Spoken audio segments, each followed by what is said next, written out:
Hey friends, welcome back to the YouTube channel. If you're new here, my name is Oleg and this is one and only Mr. Bond. We love to talk about watches. In today's video, we're gonna do a full review of this watch right here. Audric Seaborne.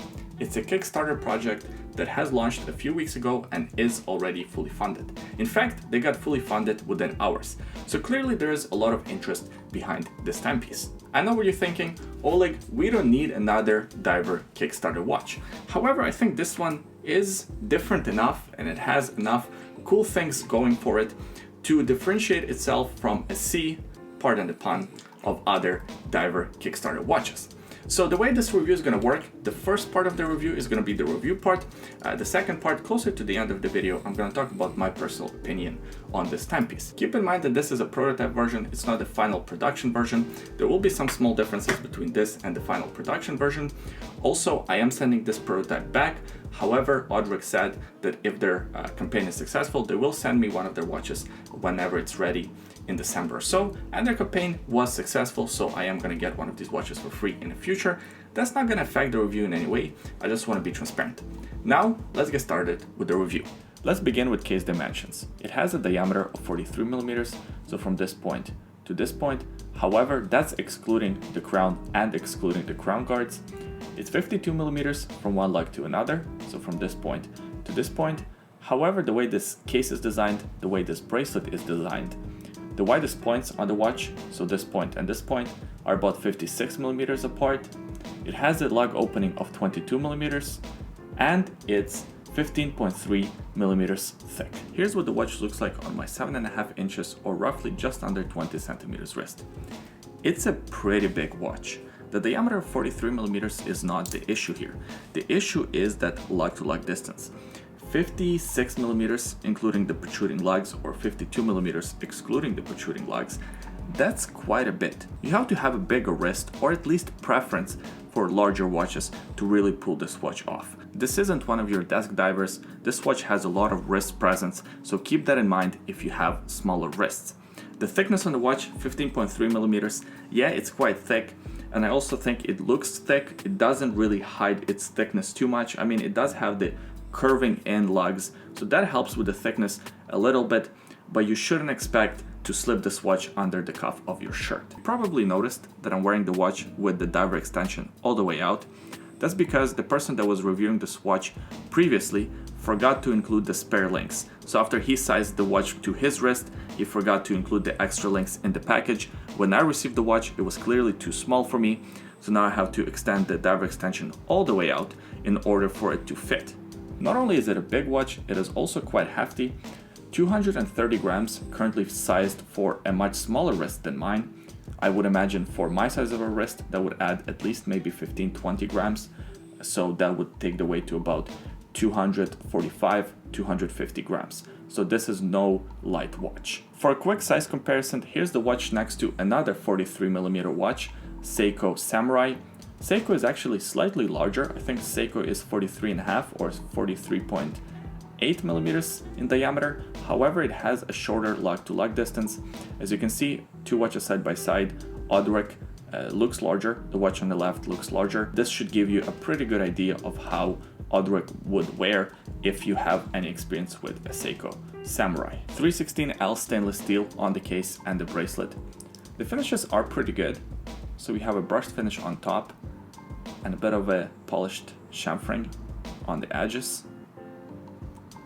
We also have this brushed finish on the sides of the case. And the overall shape of the case is quite interesting. Now, Audric did email me saying that the finishes on the final production version are going to be improved. This is of course just a prototype. I can see what the improvements could be made, especially on these chamfered edges. The brushing looks pretty good. However, the polishing could be better, especially at this price point, $650 US. They launched these watches at $600 US on Kickstarter. However, that first tier at $600 was already sold out. Now the tier at $650 US is being sold, so roughly $650 for this watch. That's what we're gonna judge it as a $650 watch. The separation between the case and the bracelet is pretty good. There's no wiggle room. With slightly improved finishes, it would look even better. I also really like the contrast between the brushed finish on the case and the polished finish on the sides of the bezel. It looks really good. However, it's not as functional because when you turn the bezel, even though it has these nice gripping rivets, it still isn't that easy to turn. If my hands were wet or if I was wearing diving gloves, I'm sure my fingers would be slipping. On the positive side, the bezel action is quite nice. It's nice, firm, confident, no backplay whatsoever, and it's a 120 click unidirectional bezel with a sapphire lumed bezel insert. There's a pretty substantial crown at the 3 o'clock position. It's a screw down crown, signed. It's hidden within these crown guards. Looks pretty good. The crown operation is a negative for me. Unscrewing the crown is no problem. The thread on the crown is great. Winding the movement is okay. However, the design of this crown with the aggressive protruding edges does not make this crown very easy or pleasant to operate, especially when you push the crown in and try to screw it into the place. So when you push it in, and you screw the crown in, you have to apply quite a bit of force, and it's not a very pleasant experience because of these sharp edges. I wish they would do something for the final production version, because as it stands right now, this experience here is not the most pleasant. It kind of reminds me actually of Oris Aqua's. Oris Aqua's crown has a similar issue. This one, in my opinion, is worse, but if you have any experience with Oris Aqua's, you will know exactly what I'm talking about here. It has a screw-down case back with a nice laser etching of a turtle.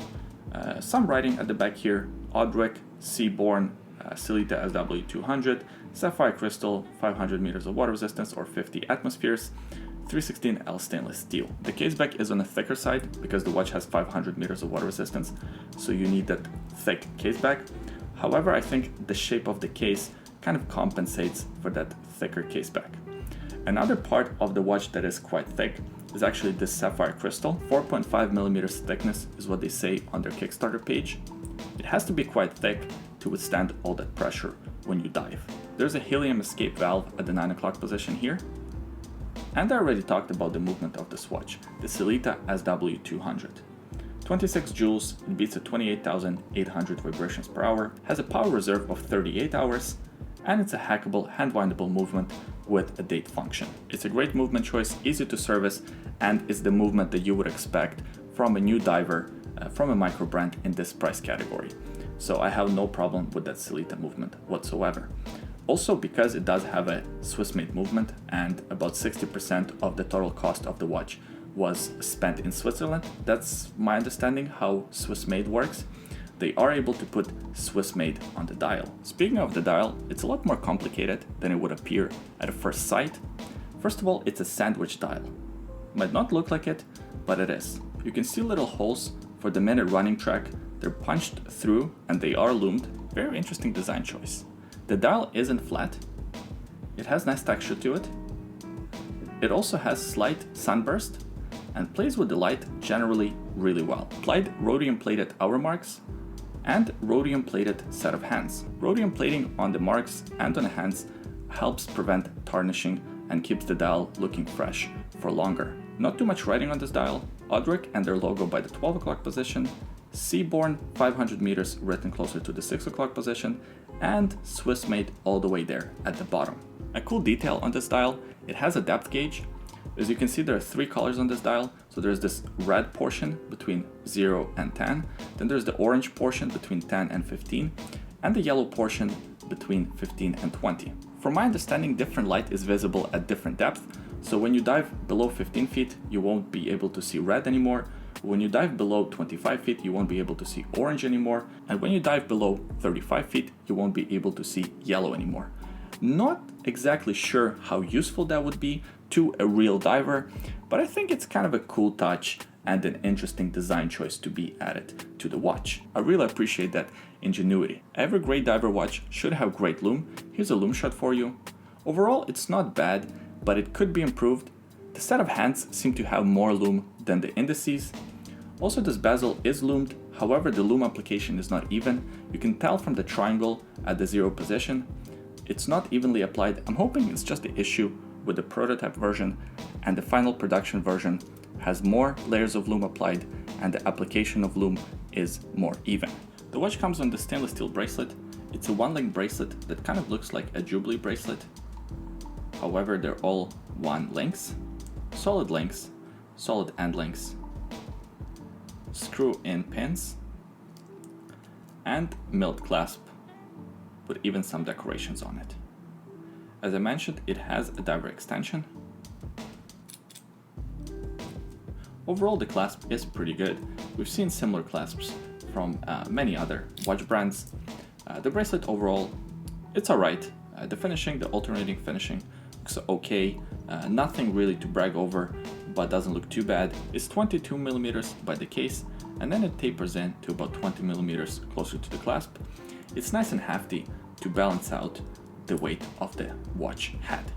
That's the review of Audric Seaborne. Overall, pretty good watch. It's not a cheap watch. $650 US. There is quite a bit of choice in this price category, especially for diver watches. I think what makes this one stand out are the funky colors that this watch is available in. Out of all available colors, this blue bezel blue dial version is still my favorite. I think it has a cool dichotomy between this tough looking big watch yet having this gentle blue color combination. I quite like that. However, that gray one also looks pretty cool. The negatives, as I mentioned, the crown is a little bit too uncomfortable to use. The ridges are too sharp. I wish they would improve that. The lume needs some improvement, needs more layers and even application. Also, you do have to wait until December to get one of these watches, so you have to pay money now, but wait until December. A lot of people don't like that. And lastly, the size. It's a big and heavy watch. You have to have pretty big wrist, or at least preference for large watches to truly enjoy this timepiece. If the size works for you, you're okay to wait until December and you need another diver in your collection, I don't think you'll be disappointed with this piece. I appreciate you watching this video until the end. Please give it a thumbs up if you enjoyed this review, subscribe to the YouTube channel, we upload new videos every week, and leave a comment in the comment section below. Let me know what you think about this Audric Seaborne. By the way, today on my wrist I'm wearing Seiko Sarks 055, also known as Baby Snowflake. I did an unboxing video for this watch. That video can be found on the YouTube channel. I will also leave it linked in the description below. Also in the description below there are a couple of other links. The first link is a secret link, have a look if you're curious. The second link is a link to bondnativestraps.com if you're looking for a great quality native strap and want to support this YouTube channel at the same time. Buying one of these native straps is a great way to do so. Thanks for watching, I hope you had fun, I hope you're staying safe, and I'll see you guys next time.